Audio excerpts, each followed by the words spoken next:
All right, everybody, welcome to block 3, day 1. Today, you should have already done your foam rolling, get those sore muscles worked out a little bit. We're gonna start with half kneeling, hip flexor stretch with an overhead reach. So you'll see Ryan here leaning forward with those hips, reaching up, keeping that core tight, making sure we're not leaning back too much with that back. Should be stretching the hip and the whole side of your body there. All right, next we're gonna go over to the bridge with the abduction here. So this is really why I threw him a foam roller. He's gonna put this between the knees. We're gonna bridge up as we're squeezing that foam roller in. You can use a foam roller, a pillow, whatever you got. We're gonna hang out here for 10 seconds. For movement prep, we're gonna get started with single leg holds. So I like doing these barefoot if you can. So you're gonna just hang out there, pick up your opposite foot just a little bit off the ground, and we're gonna be holding this for 1 to 3 minutes. You should be feeling this in your foot, in your calf, maybe even in your glute, just working on that balance and some of that stability in the ankle there. From here, we're gonna go over to the knee tuck reverse lunges. So knee tuck, just bringing that knee up, getting some good hip flexion, dropping back into that reverse lunge, hands overhead, keeping that core tight with a good solid posture there. We'll show one more. And then we're gonna head over to the wall. So this block, we're working on top end cycling. So he's gonna start off in position 1. He's gonna have his foot out front. Position 2 is gonna reach back into that extension, and position 3 is gonna tuck that heel up under his butt, getting that knee up. That's gonna be that cycle. And then you wanna show us some extra speed here. So you can go through it nice and slow at first, and then you can pick up the speed to this in some of the later weeks. So get those 3 points down again. So 1, 2, 3.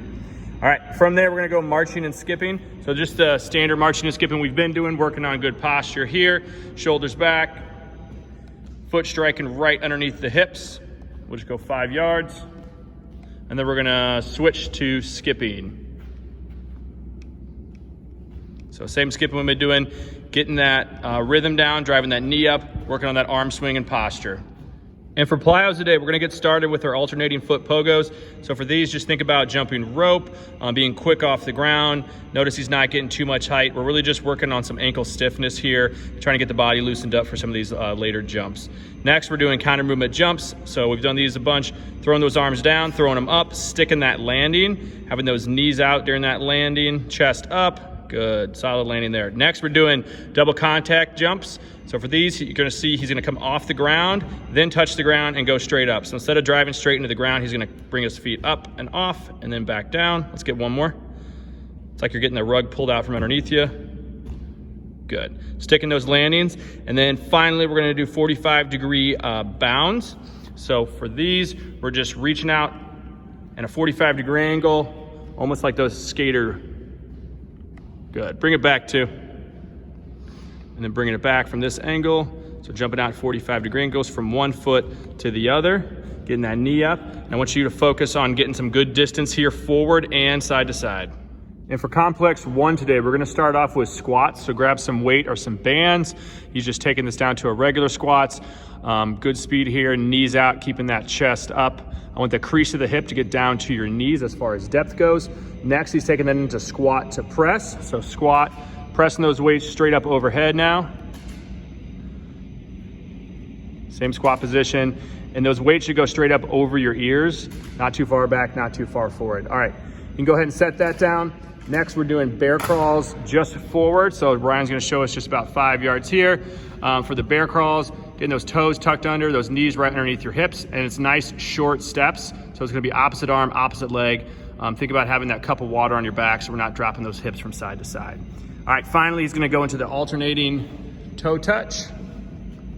So in a similar position, he's reaching back, almost like a downward dog, but just reaching towards one foot or the other, driving those hips straight back, stretching out the hamstring and that low back.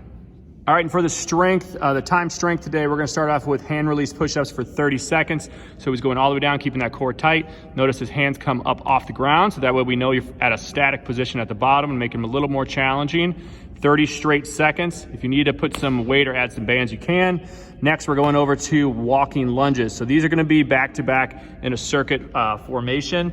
Again, you can add weight to this if you want to. We're going 30 seconds, just walking lunges, standard lunge here. And then your rest is actually gonna be this position where we're kicking our leg out here.